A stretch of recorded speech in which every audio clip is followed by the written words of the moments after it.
It is a great day here at Real Talk Media Studios, and we are joined with your local real estate expert, Destiny Roxas. Destiny, how are you? Hi, Molly. I am good. Thank you for having me. Absolutely. So you have been buying and selling homes. Yes.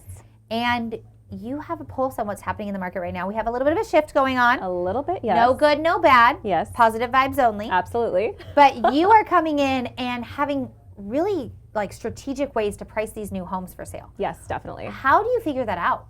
So I think it's adjusting or readjusting expectations at this point, because obviously the last 2 years it was unprecedented. We were seeing lines around open houses and just, a lot of demand, but that's because the interest rates were at record lows in response to obviously the pandemic. So at this point, I think it's a little bit better for all of us to kind of adjust our expectations, seeing that we've had several rate hikes. And it is what it is. I feel like it's one of those things where we are actually leveling out and kind of readjusting. Obviously, we're trying to fight inflation.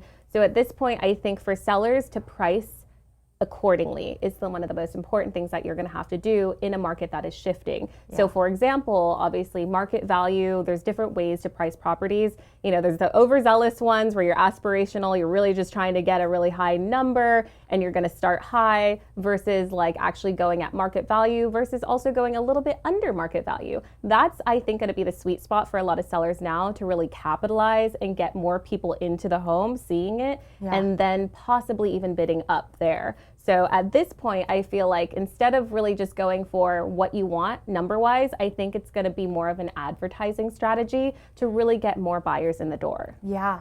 Well, Destiny, you do such a great job for your clients advertising their homes and also being boots on the ground. I mean, you are out there all the time with your clientele. Yes. Really have a good pulse on the market. So this strategy is going to get those listings sold and get your buyers in homes fast. Absolutely. I'm really big on capitalizing on advertising opportunities. Again, for me, social media is very, very huge. And then really just getting the word out there and, showing up at caravans, et cetera. So again, you need to really trust your agent, have those real conversations, try to take the emotion out of the pricing. I know a lot of people just want to think that's the number that we want. But really try to think of it from, an advertising perspective versus an emotional one. Destiny, that's absolutely amazing. And you are such an expert in the area. So thanks for joining us today. Thank you so much, Molly.